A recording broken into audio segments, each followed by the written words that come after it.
So at the age of 21, I called up my parents and I was like, hey, mom and dad, listen, I'm quitting my job.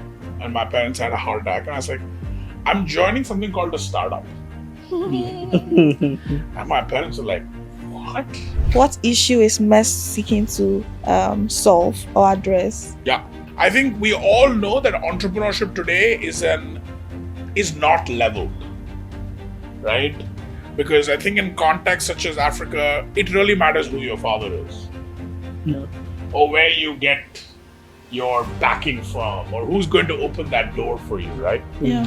I think MEST as a program was truly designed so that an average entrepreneur who does not have that backing can actually become successful.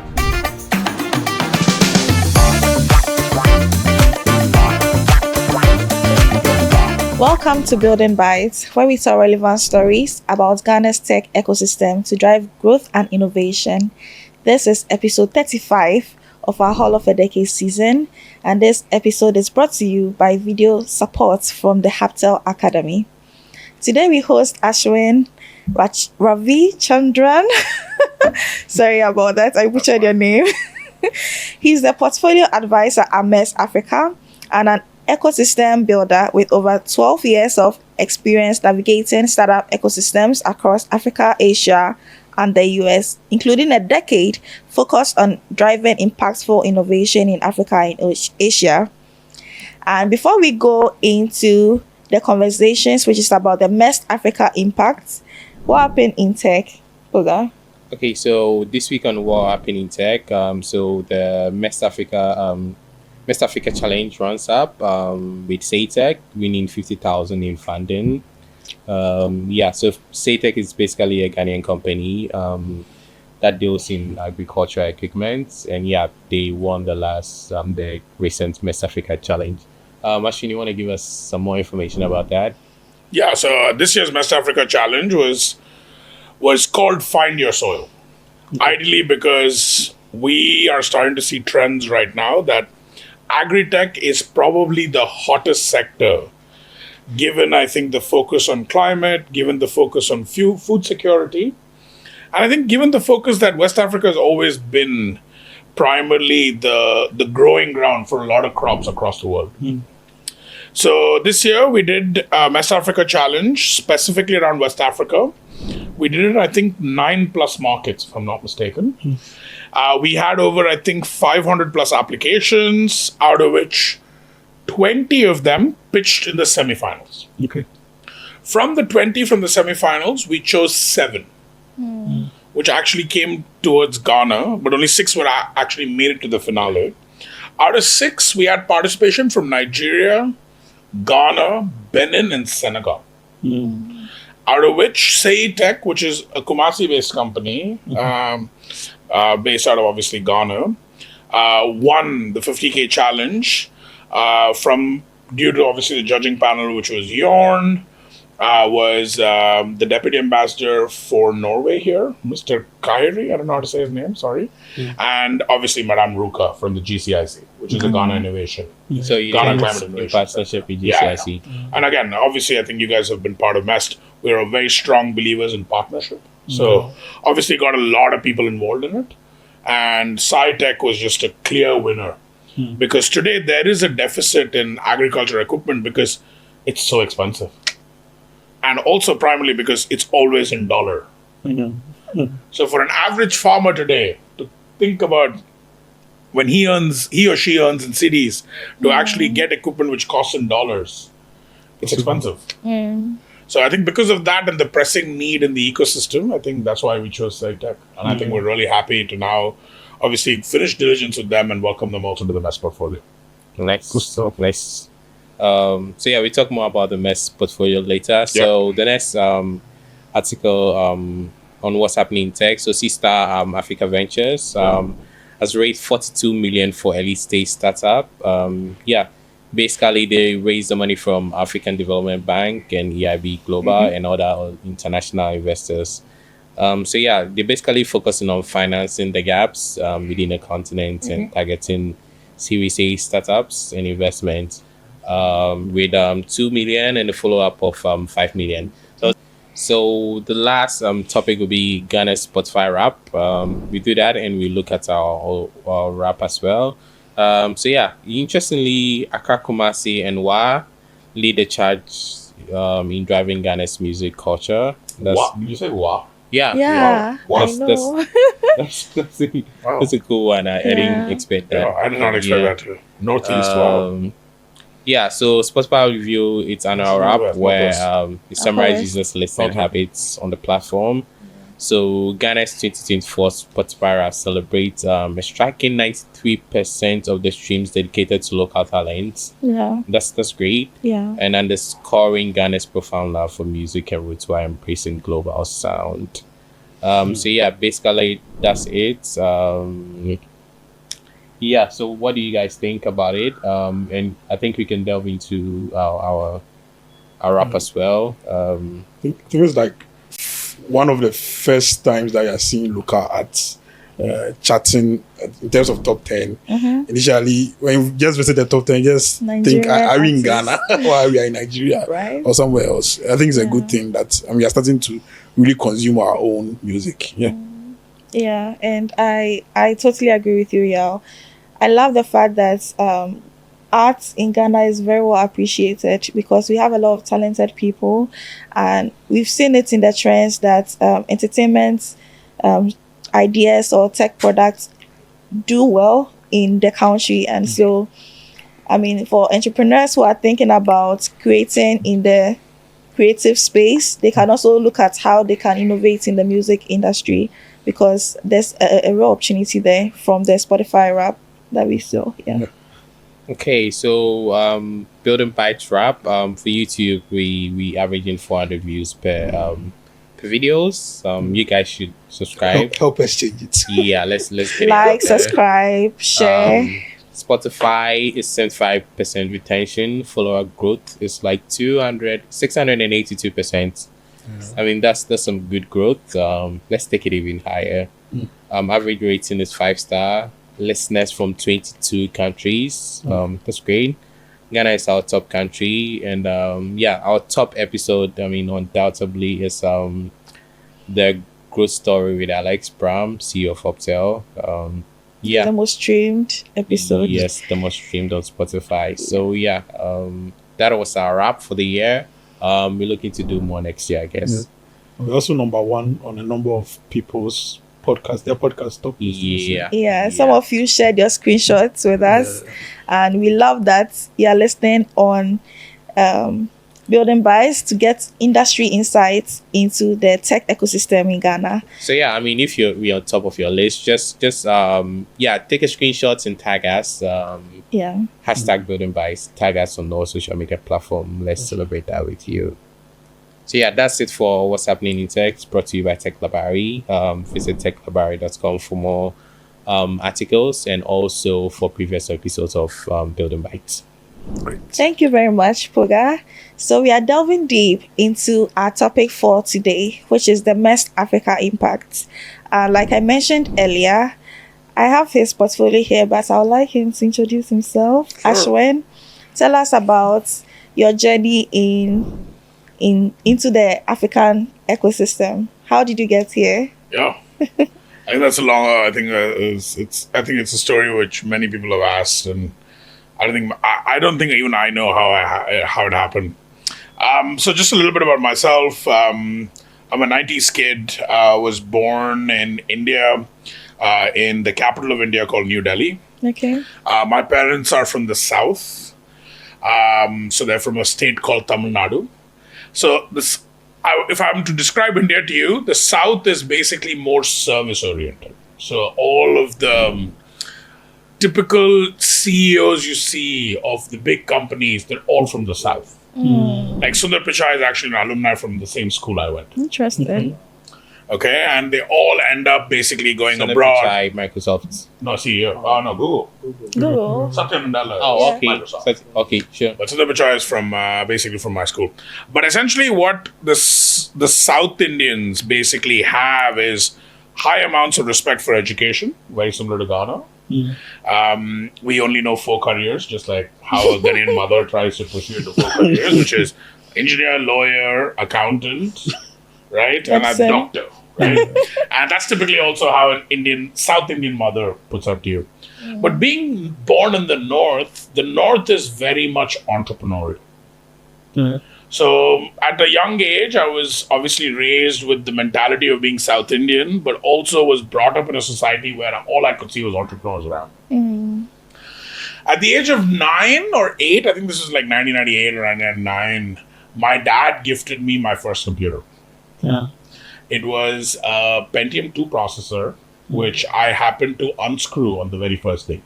And basically take out all the chipsets and keep them. And my dad was obviously like not very happy with that. But at that point, I realized that I really want to be involved in computers, electronics, and stuff like that. Then we moved to the South. I started going to a very, very, I would say, religious school with high focus on education. Like if you weren't in the top 95 percentile, yeah, they would send a letter home, right? And luckily for me, like school was never a problem.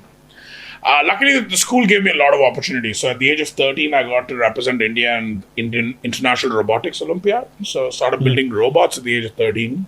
And that really brought about my interest in like, I think just computer science, electronics, and also very early stage AI. Okay. So I went to university in India again, in the South, typically at a school where almost all of my classmates went on to their masters either in the US or in the UK. Okay. I think 88% of my classmates went abroad to do their master's, versus 12% of us went on for jobs and stuff like that. So basically did my bachelor's in computer science, learned, I would say, probably a lot about how not to do, I think, computer science in the real world. I think theory-based computer science, and I basically was writing C# code. Then I basically joined a company called Honeywell. I don't know if you guys know Honeywell. So Honeywell is a company which basically designs aeroplanes. Interesting. And also designs electrical switches. And thermometers and radio stats and everything. Basically, all components which go into anything which is electrical, right? Surprisingly, I was only able to keep that job for only about 3 months. Why? Yeah, corporate thing was not my thing. To get up in the morning and wear a shirt and pant and shoes and go to work necessarily was not inspirational to me. So at the age of 21, I called up my parents and I was like, hey, mom and dad, listen, I'm quitting my job. And my parents had a heart attack. And I was like, I'm joining something called a startup. And my parents were like, what? And this is in 2011. Like, no one knew startups at that time. Yeah. I don't know if you guys are too young, but that was the time when one of the recessions was ending. So 2008, when Lehman Brothers crashed, between 2009 and 2011, there was a recession.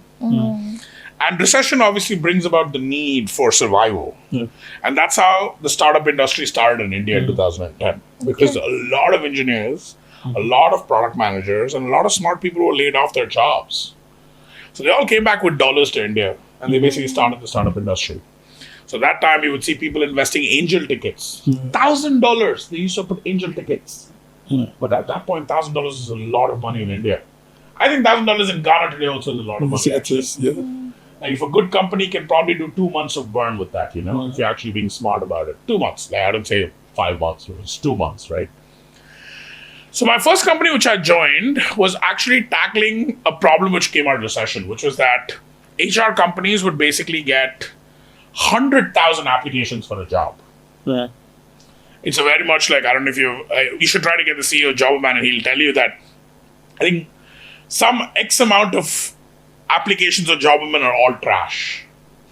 Because you have chefs applying for an engineering job, accountant applying for an engineering job, right? And we've also put out jobs and you'll see the applications we get. And sometimes you're like, bro, experience 2 years software developer. They don't have it, but they still apply, right?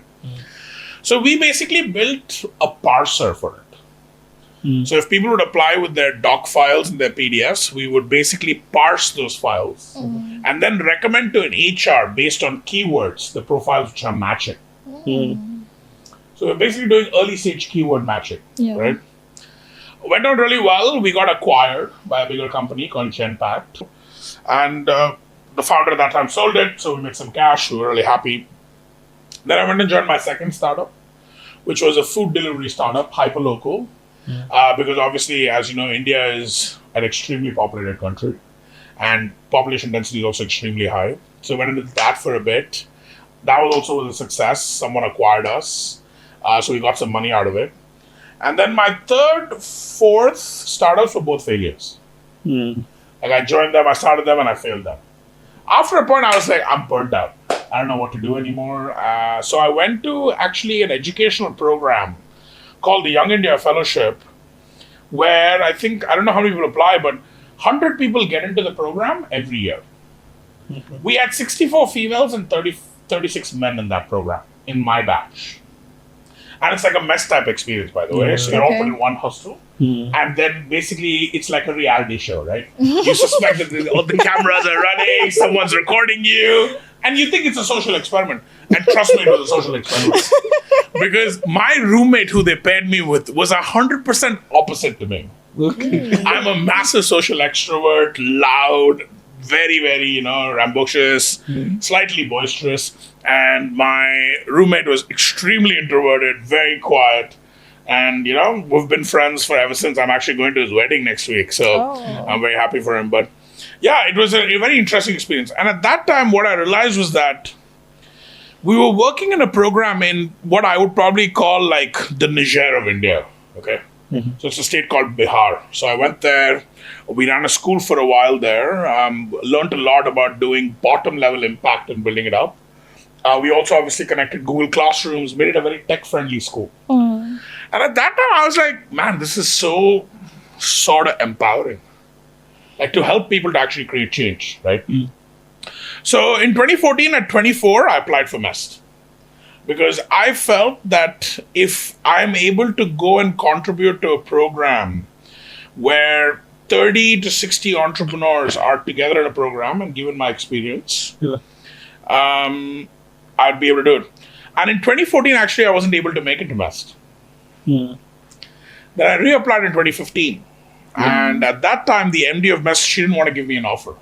Because she's like, he's going to flake again. And at that time, the director of training program used to be called the senior faculty. What did you apply for? I applied for a technology teaching fellow. I came to teach product and design. Because that's always been my core strength.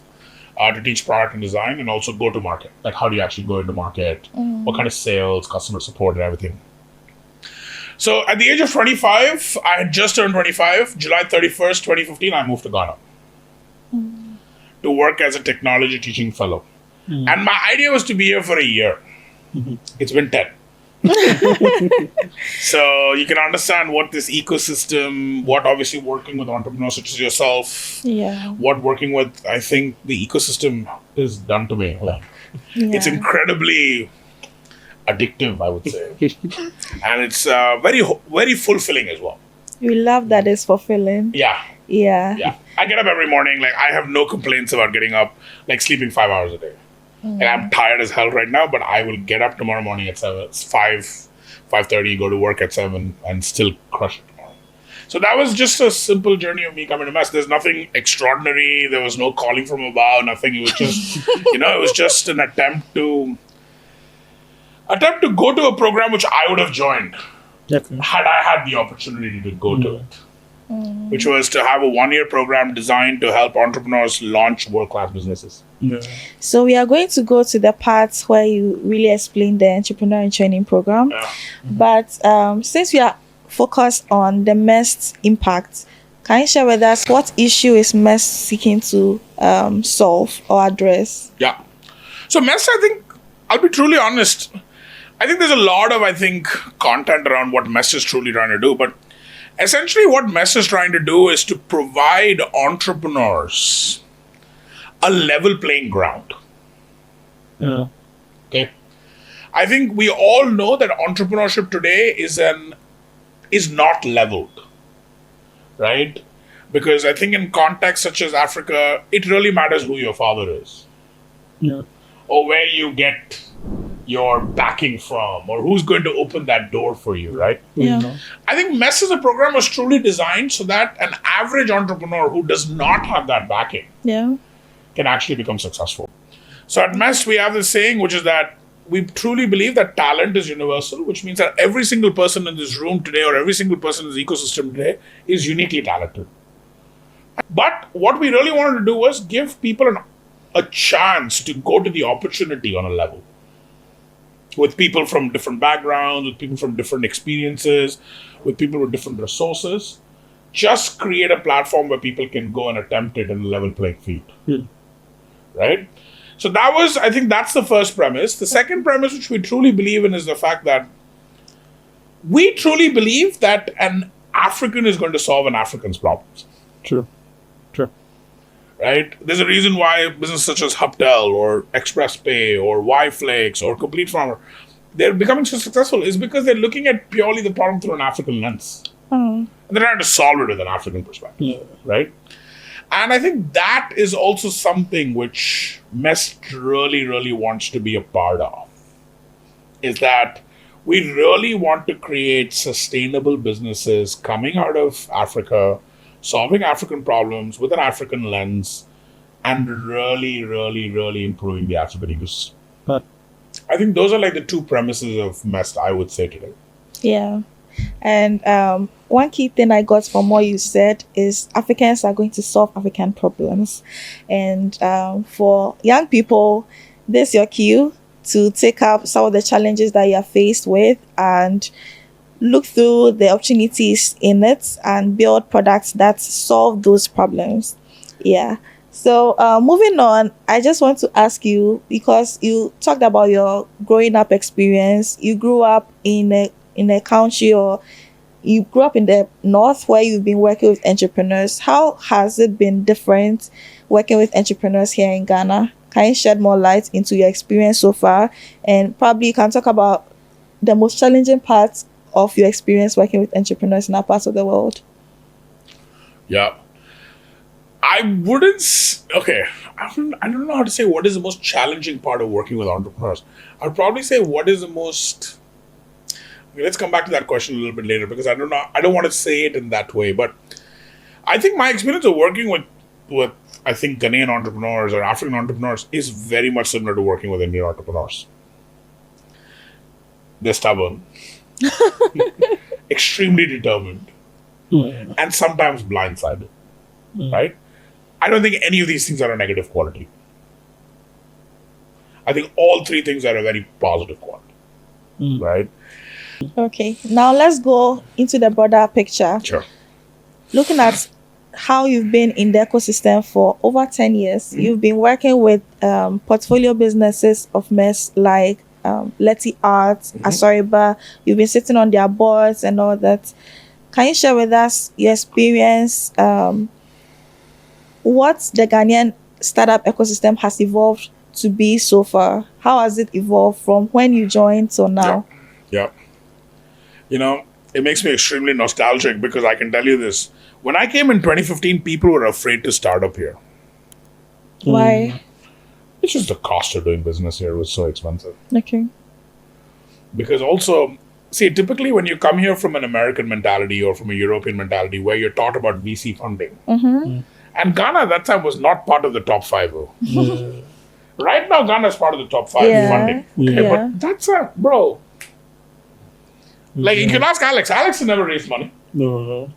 Because there was no one to give him the money. You understand? Yeah. Mrs. Rancard raised money from a private equity firm, Okay.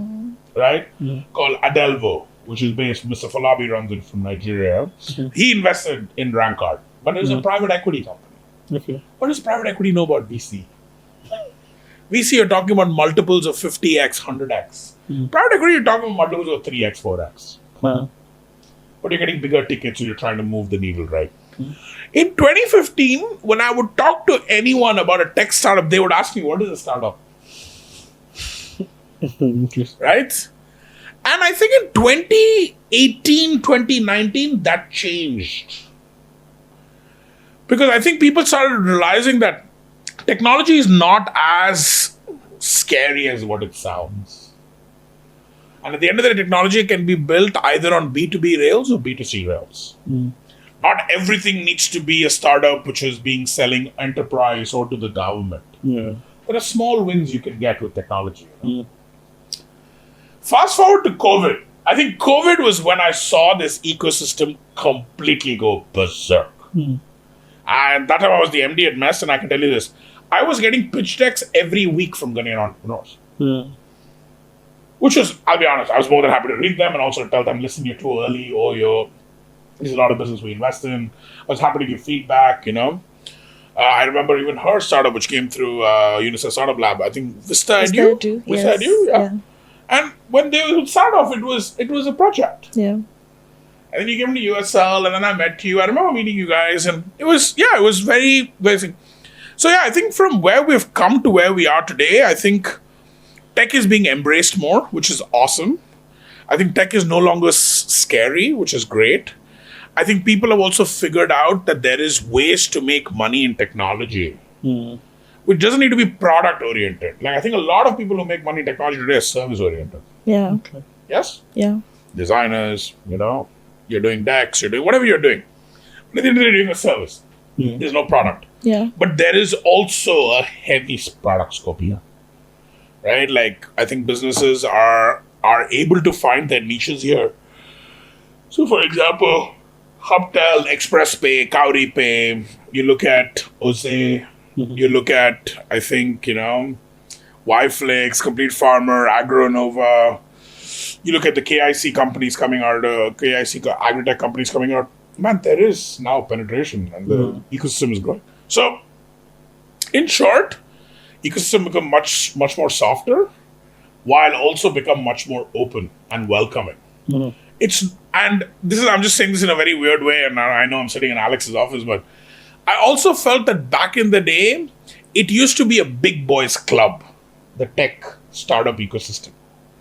It used to be Herman, it used to be Isoko, it used to be Curtis, Versus now it's like, you're an entrepreneur, you're an entrepreneur, you're an entrepreneur, I'm an entrepreneur, it's much better. Okay. And I think I appreciate that a lot more. Because when it's no longer... big boys often take a lot of time to move. But the younger people are... going so much more fast. So now that we have gotten a hint of how it was back then and how it's progressing, what are your outlooks in the future of the Ghana tech ecosystem? Do you think we are going to get more, maybe, products in the fourth IR industry? How is it looking for the Ghana tech ecosystem? I'll be honest, I'm actually pretty worried. Why?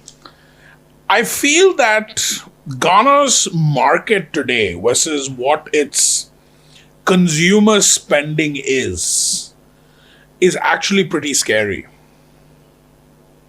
It's small. It's too small. And also people are starting to spend lesser, right? Yeah. Right?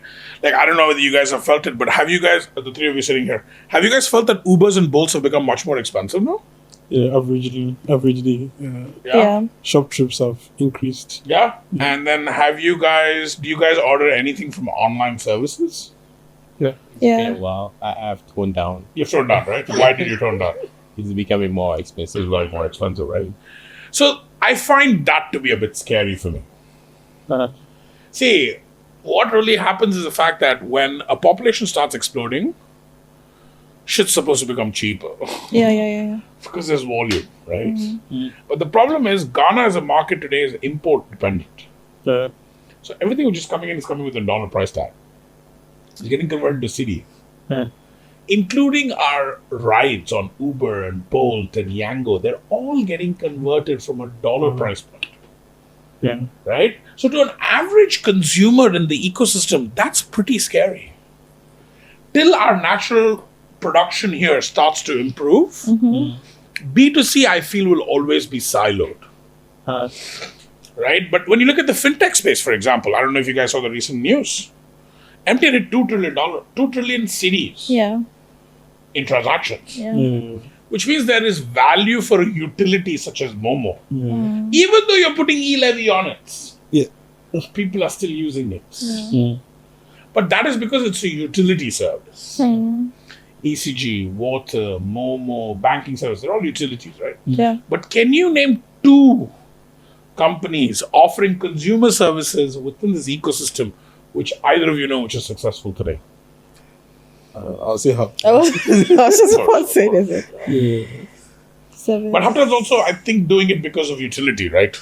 Because they're allowing you to recharge ECG. But we also saw the recent article where 25 million was owed to Hubtel from ECG.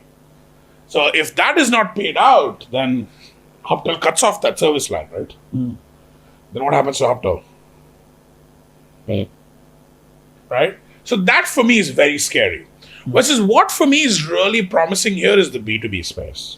I think a lot of people here, and this is where also you need to understand that the rise of micro-entrepreneurship and the rise of SME entrepreneurs and, like how they say this, they say that all women in Ghana are entrepreneurs, which I think is actually very true. They hustle, they have some side gig, they're involved in some trade, right?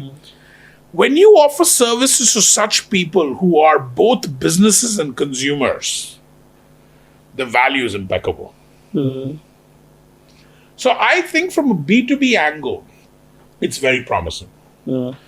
From a sector thing, I'll be honest, like when I started my fintech in Ghana in 2022 with my business partner, I thought fintech here is very progressive. But I'm slowly realizing that fintech here is very guarded. Like the regulations and everything, etc. You need to be of a particular standard. You need to be of a particular, I would say, level before you can even attempt a fintech. Like for the sandbox, which you're applying for the Bank of Ghana, they have so many requisites. So That's good. Yes, it's good, but also it is also Not startup friendly. It's not startup friendly. So today, if Yao wants to start a fintech, he's going to think twice. How much is it going to cost me to go into Looking market? at it, most company that gets into the sandbox are already established companies. Who don't need it? No, but they're also launching new features. So Oh, yeah, they need it. exactly. Okay. But again, established company. Yeah. Right? You think, So it's a little worrisome for me. But what I do think is that health, agri, and logistics are 3 sectors in Ghana which are going to soon boom. I think agric is already booming. Agri is already booming, but I don't think we have as many companies as what we should be calling ourselves to be that successful. Yeah. So you can name them in their hand. We have Farmerland. We used to have Isoko. We have Complete Farmer. We have Agronova. We have Soma Life. Name any other? Satek. Yeah, but Satek is small still. They're very early stage, right? Agro Center. Agrocenter, yeah. Sure. Okay, then. 6. I think that's more about it. Yeah, but you can see, you can see how much agriculture is produced here. Yeah. Agriculture is the largest driver of GDP. in Yeah. Ghana, Yeah. right? Very true. Why don't we have more agri-tech companies? Yeah. Right? Yeah, but I do think health is something which I am really, really betting on. Like I sit on the board of one of the very promising health tech startups right now. It's called MedPharma. MedPharma recently launched a new service with MTN where they're finally allowed to offer microinsurance. Oh, wow. MTNK. Congratulations to them. Right? And that is such a powerful tool. Yeah. Because what we learned at that point was that MTN is desperate to offer such a service to their customers because they want to be valuable to their customers. Yeah. That's fine. Because when you become a utility service, It's dangerous. you often go at the back of people's minds Yeah. and you don't become innovative. So I do think from a trend perspective, like I said, B2C is very scary, B2B is very hot. I think fintech is agri, health, and logistics is what I would probably bet on. So for our audience who are listening, you've gotten first-hand information. Do transition to agri-tech. I mean, go back to your father's farm and transform it Definitely. into a better, business. Your father doesn't have a farm. Buy a farm. It's pretty cheap. your grandmother's farm. Yeah, I'm Don't sure. buy a farm. It's pretty cheap. Oh, yeah. I mean, Okay, so the conversation went down to partnerships and B2B space. So now let's go back to the MEST Africa and your ecosystem partnership. Can you tell us how it's been like and we know that MEST partners with a lot of these tech events, tech programs. We also know that MEST partners with a lot of banks. How is the ecosystem in partnership like at MEST? Yeah. So I think this was one of our calling in like 2018. Okay. Ideally, because what we realized in 2018 was the fact that we can't do it alone. It was a very humble internal realization. How did you come to that realization? I just think we were trying to, I think at that point, and that was the year we'd invested in a few businesses. We'd invested in a company called Base. We'd invested in a company called Invoicea. And these are the companies which we thought were going to be very successful, by the way. Okay. But what we realized was that, yes, we had startup knowledge. Yes, we had product knowledge. But we didn't have any knowledge about regulations, any knowledge about go-to-market on a corporate level, go-to-market on a bank level, right? And what we knew particularly was that there was no corporate venture capital here or corporate innovation here. See, if you look at America, for example, you'll see GM or you'll see Bank of America. They're launching their own programs, right? Because they want people to come and participate in those programs and see what kind of innovation they can do. So in 2018, I remember we tied up with a South African organization called I2I, which is called Insight to Impact. They were a data layer in the financial substack. Okay, so anytime there's a financial stack, they were the data layer, financial inclusion, everything, etc. We did a small program with them, and we realized that there is immense benefit in working with people who know that space better and who we can go to. And this was typically at the time when Patrick Quanson from Kauripe was also launching the Stanbic Incubator with Foster. Okay. So I remember I was with Foster and Patrick in Mozambique, and we said, okay, listen, we need to do this. And I remember our first conversations with SB Incubator were so promising. They were like, bring us the tools, we'll take it, we'll use it. And I kid you not, they did take it, they did use it. But there was pushback within the banking system that had to get pushed back, okay? And at that time, we used to partner with Vodafone. So we knew the Vodafone space. And at that time, MTN also adopted a digital strategy. So we started partnering with MTN too. Okay. So at that time, MTN used to have a hackathon. Yeah, they still do. They still do, but I think that was the first hackathon in 2017. We all went and participated. MEST staff participated. I participated in that hackathon. Oh, nice. Because I was like, I'm going to create $1 million idea from this hackathon. MTN will buy it from me, right? Right? MTN was just like, yeah, show us what you can do. Vodafone was like, tell us what you can do with the data, And similarly, you had a lot of other players coming in. And what we realized is that everyone wants innovation. Many people are not willing to pay the price for innovation, which is okay. Or they want to do it themselves. And I think doing it themselves is actually an ecosystem trait here. Not many people think about partnering. Yeah. Everyone's like, oh, Charlie, I go do it myself. Like, but why? If you can do it, I can also do it. Yeah. There's someone else doing it. Like, enable that. No, we'll do it ourselves. Right? So I think that was where our partnership journey started. Okay. So at that time, we partnered with Barclays Bank at that time because it was still Barclays wasn't upside that time. Yeah. So we partnered with Barclays, MTN, Vodafone. We partnered with Cosmos Innovation to set up KIC with them. Oh, nice. Yeah, we were KIC's first partners in the ground. Wow. And it was one of the best, most fruitful, because I still remember the day when we were going to invest in Complete Farmer and Jorn asked me, am I high? He literally asked me, what is wrong with you? What do we know about agriculture? I was like, listen, man, I don't know. We're going to invest in this guy. Let's do it. And we're glad we did, right? So I think that's where our journey started, which was just a very simple realization that we can't do it alone. Oh, okay. And yeah, that's how it started, the journey. Can you mention some of the companies that have thrived through MEST? I mean, you've already mentioned some of them, but through the ecosystem partnerships. So I think one of the names which we often forget, because I feel they're also becoming a utility service now, is Mikasa. Yeah.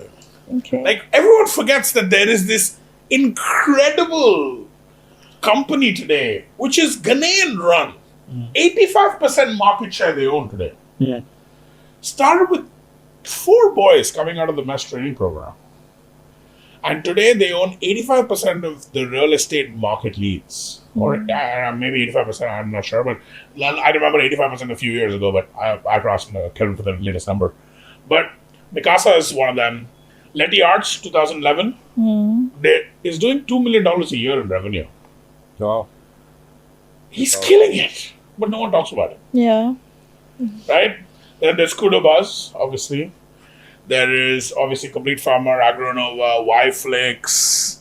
Then there's obviously some other companies we have abroad in Tanzania and South Africa, Senegal, which are also doing really well. Yeah. Some in Nigeria, which are doing really well as well. So yeah, I think if I was to say, probably Mikasa, Letty, Kurobuzz, Complete Farmer, Agronova, Yflix, Smile Identity, OK Hi, There are lots. Tendo, Yeah. Shopper, which recently Tendo and Shopper got acquired. Yeah. Then, yeah, there's a lot. Yeah, they are. I need to open my playbook and I need to open the portfolio book to actually see, but there's quite a bit. And I'm really happy to say that we've supported these people through a lot and through thick and thin, and we will continue to support them. Yeah, we are glad that we always receive MEST support, and I'm very excited about your partnership with MasterCard. Yeah. Yes, for the EdTech. Yeah. Yeah, the EdTech, because I'm just excited about that. About that. So Okay. I think you guys did a graduation sort of. Yeah. Right.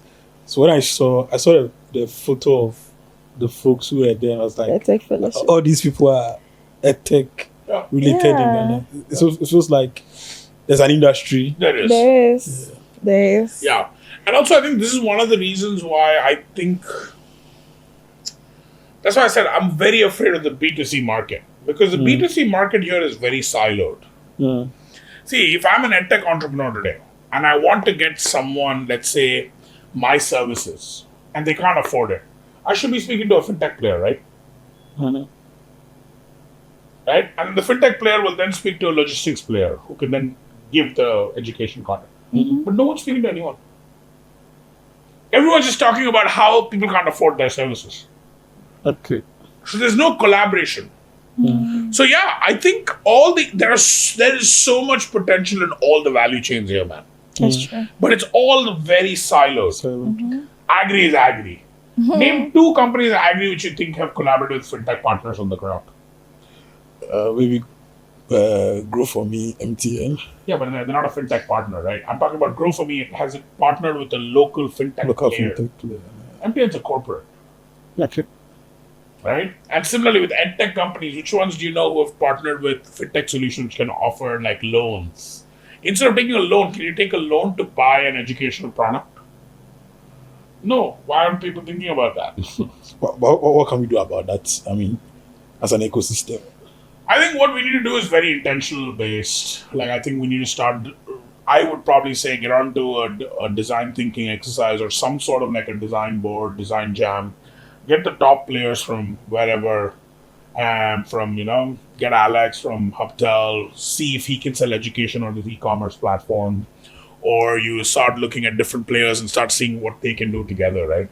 So I think you need to sort of do like an ecosystem bridging exercise. And we will be doing that next year as MEST. Oh. That's one of the things which I really want to do. Then please hold on. We are going to go to that conversation very soon. Okay, but But let's go to the Entrepreneur in Training program, which all 3 of us have been beneficiaries of.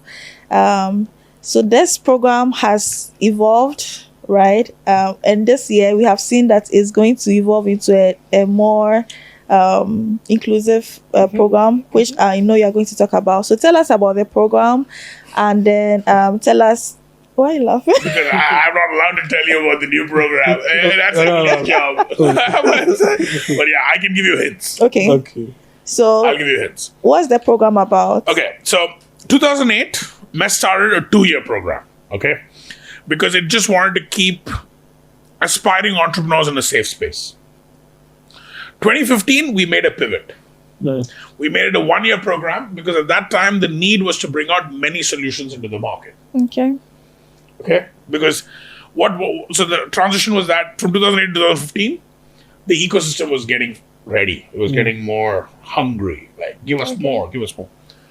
And what we realized after that was that the funding, I think, dynamics in the ecosystem slightly screwed up the ecosystem.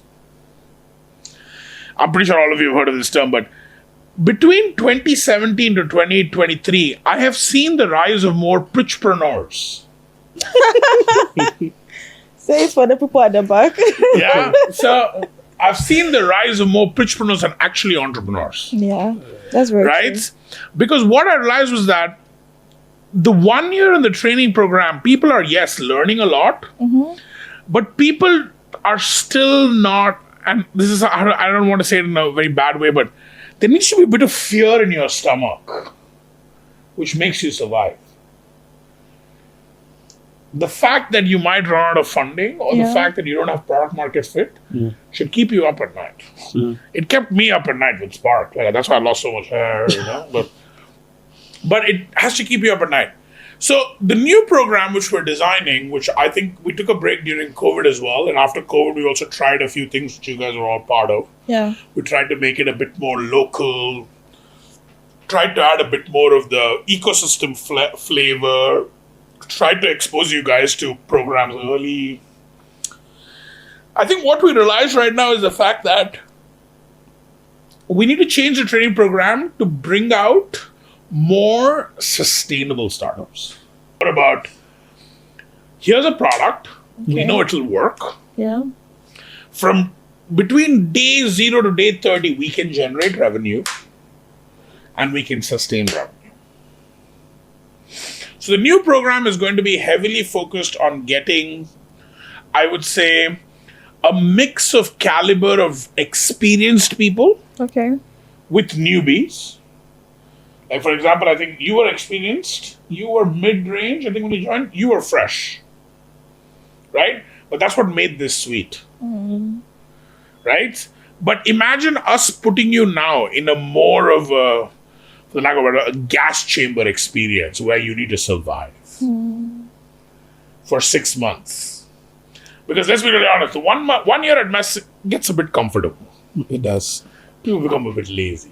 Yao didn't have a stomach when he came. But it gets you a little comfortable.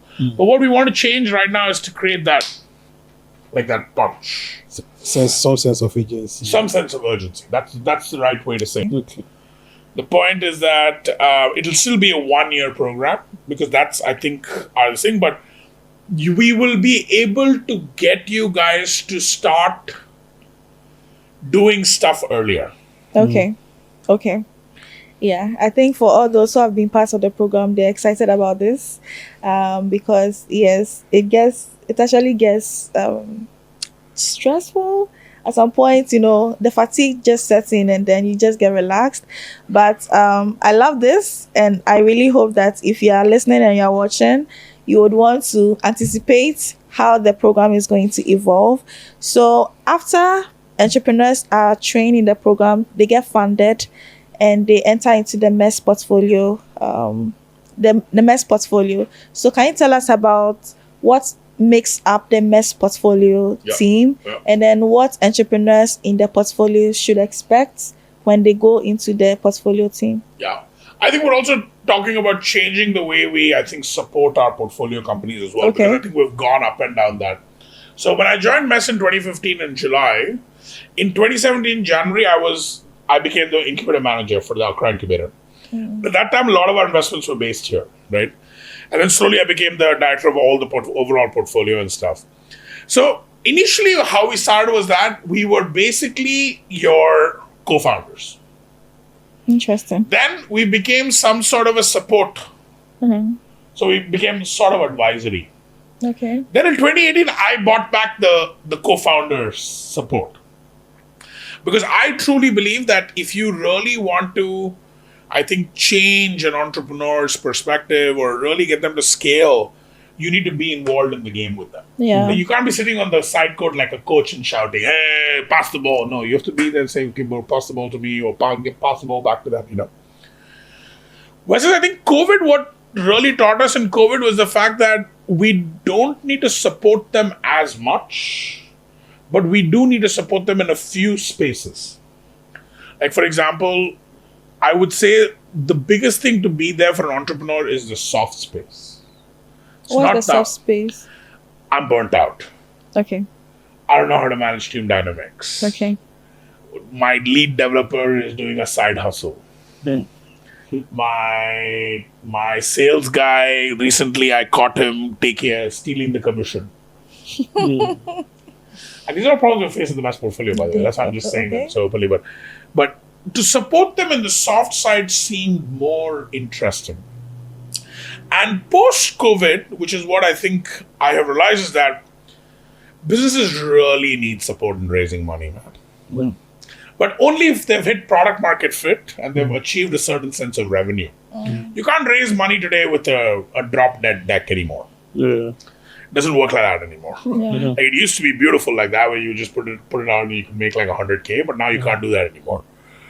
So, like, for example, we were really involved in Desmond's fundraise. Now, again, I'm keeping it very confidential. We are currently involved with another company's fundraise.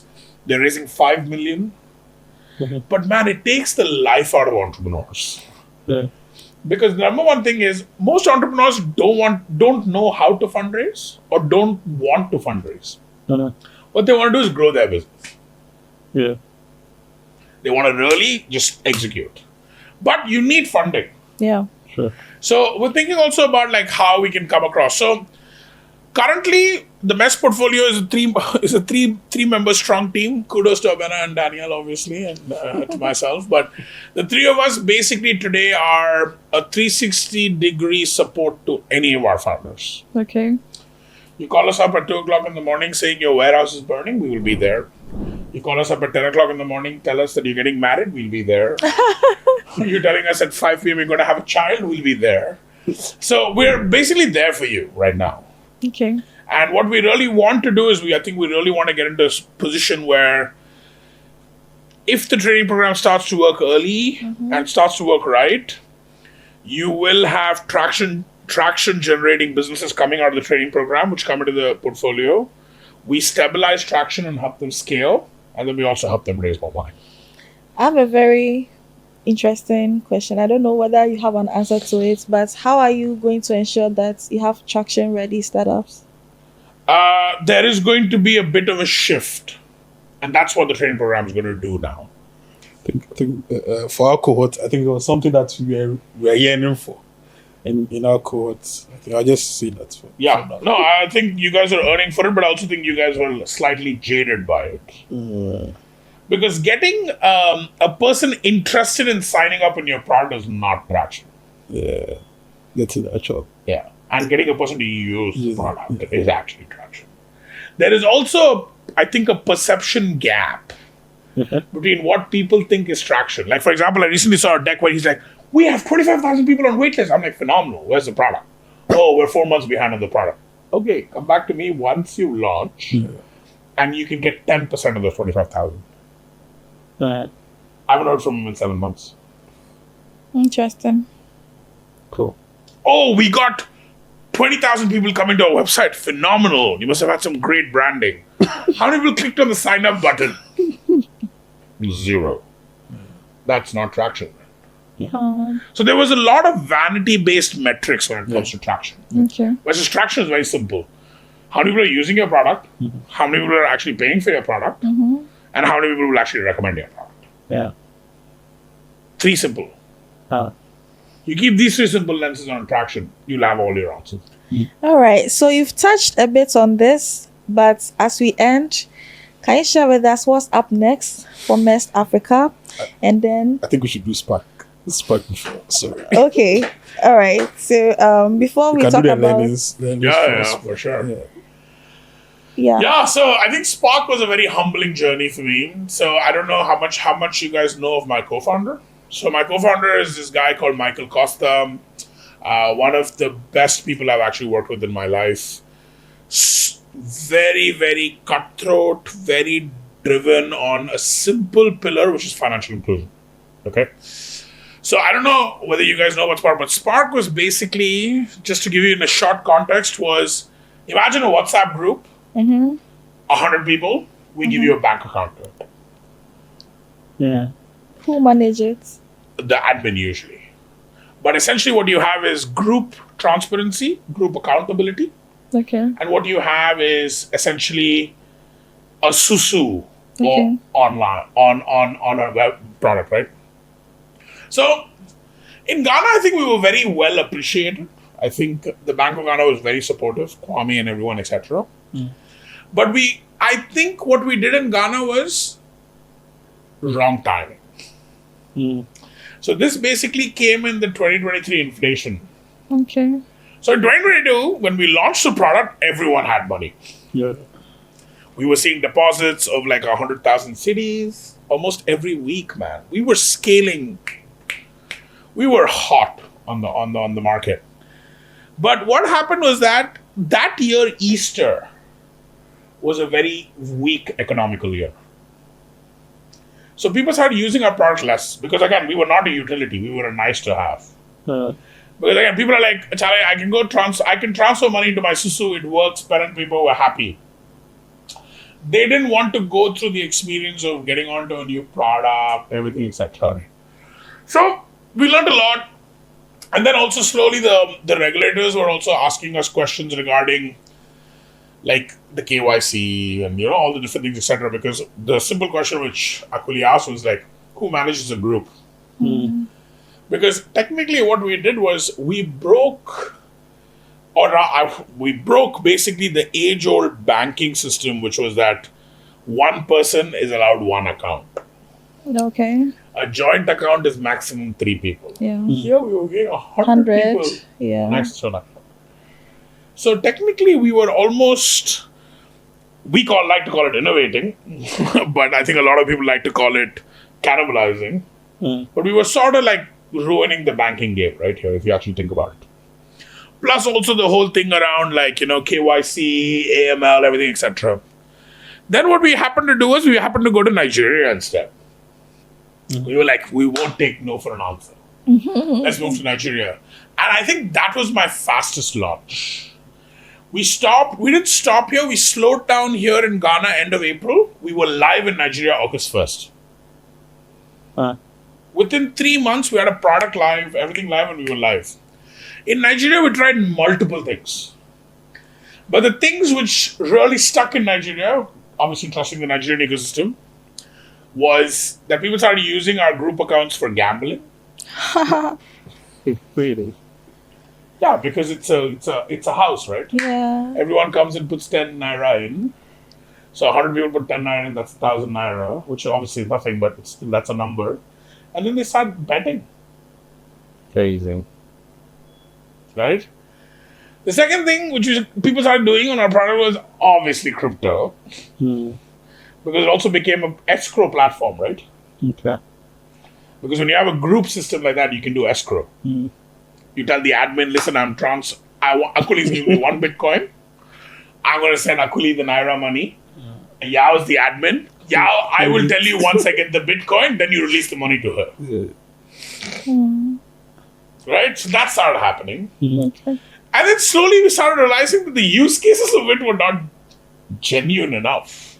That it was just, I would say, a shortcut scheme to get rich. Right? So because of that, we were really not interested. And then obviously the whole Binance executives getting arrested, betting and gambling companies getting fined in Nigeria, that scared us a bit. So then my co-founder decided to shut the company down about a few months ago. And we were all very supportive of it. So we had a lot of learnings.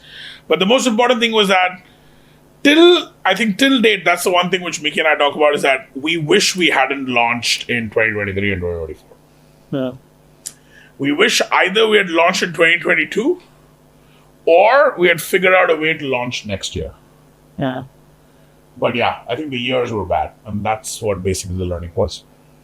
That's great. That was such an experience. I mean, at least you've gotten some insights about how the ecosystem runs in terms of group savings and what it uses the money for. Anyway, so let's wrap up with what's up for MEST in the coming years. What are some key programs we should expect? What are some advice you would give to someone who wants to start a company, who wants to come to MEST? Just share a bit of a rundown about what's up next for MEST. So next year, we're doing our partner programs with UNICEF. So we're doing our UNICEF Startup Lab. We're doing partner programs with UNDP, where we're working with atypical entrepreneurs. We're doing our program with MasterCard Foundation for EdTech. We're doing our program with Generation to get skilled people. And we're also looking at doing partnership with two other people who I'm not yet at the liberty to say, but they're also very big players. Okay. And again, the reason why we work with a lot of these partners is the fact that MEST today has limited resources to do what we can do. But working alongside partners gives us more room to work alongside other people. And that's why we do it. Okay. The MEST training program is coming back into power. Okay. And Emily is going to be spearheading that. Obviously, we'll be running MEST Africa Challenge again next year. We have found a partner for that again. And I think we'll be supporting our portfolio companies and doing what we have to do. But I do think next year is going to be a very instrumental year. I think coming off, the burn of 2024 being also a very depressing year in Ghana. Again, I'm not saying anything against the general ecosystem, but I think the recent elections probably give us a breath of fresh air, right? So I think people are excited about that, and innovation might come around that as well. But yeah, I think that's what we're looking at for MEST for the next year. That sounds incredible. And more grease to your elbow. I think, do we have any other questions for Ashwin? I'm good. You're good? Yeah, I mean, any last words you want to give to, entrepreneurs, startup founders? Should they give up? Should they start companies? Or they should just, get a corporate job? Don't try. Don't get a corporate job. Definitely, even if I tell you to get a corporate job, don't listen to me, because I did not follow that advice. I'll be honest. If there is a fire in your belly, then become an entrepreneur. If you're doing it for a lifestyle, then I am pretty sure you're better off doing something else which is a bit more, I would say, relaxing, not stressful. But if you really want to become an entrepreneur, get ready. I think the next 5 years in this ecosystem is going to really rapidly change how the entrepreneurship space is being viewed here. Yeah. Like, I recently met someone, and I met their mother, and she was so proud to tell me that her son was an entrepreneur. And I was like, Auntie, I can't believe it. Because in India, you cannot find still parents who who go around proudly saying, "Oh, my son is an entrepreneur." For 2 years, my mom did not tell my family what I was doing while I was running Spark. Like, she's like, "Yeah, he has his own company," but they weren't saying it like that. So, I think if there's a fire in your belly and you really want to succeed against all odds, then start a company. Okay. And how should they do that? So what are the key things they should put in place? I think the most important thing is don't be a one man or one woman show. Don't be a two-person show. I think Why? because I do think that two people often butt their heads a lot. And one? One, I don't think you listen to anyone. You're just a stubborn idiot at that point. There's no one to actually be your sounding board. So I think two people is good. I'm not saying it's bad. In many cases, it works. In many cases, it does not work. Like Google was started by two people. Facebook was started by two people. But yes, only Google managed to stay with each other. Whereas Facebook, they fought. Microsoft, they fought. So that's how you need to think about it. Because often or not, you need the right people to also be around you to build the business. So I would say, find your tribe. Yes. And the tribe does not need to be just co-founders. It needs to be employees. It needs to be supporters. It needs to be cheerleaders. It needs to be people who will unequivocally stand behind you and say, you're doing the right thing. Go for it. Not saying you're stupid, don't do this. But more like you're doing the right thing, go for it. So yeah, I think that's what it is. Find your tribe and then apply to MEST. Or come for a MEST event and then we can teach you how to start a business here. Yes. Okay, I'm going to side with him on that. Apply to MEST, because that's what I did. Okay. Apply to MEST and be a part of their industry events. They're actually very fun and exciting. Yeah. The food is good. Food is good, yes. Yeah. And I mean, the network is very impactful. So thank you very much. And moving on, we are going to highlight a few opportunities in the space. So apparently you are well aware that we are still taking on people. Yes, we are still taking on participation in the editorial apprenticeship program by Building Bytes. So if you're interested in learning about production support, content creation, and Tech journalism. tech journalism, do apply. Go to buildingbytes.africa/editorial apprenticeship program. You're going to find all the information about it. The second opportunity is that Triggerfish has partnered with UNESCO to empower African women in animation. And so, looking at that, you are going to have, they've opened 2 programs.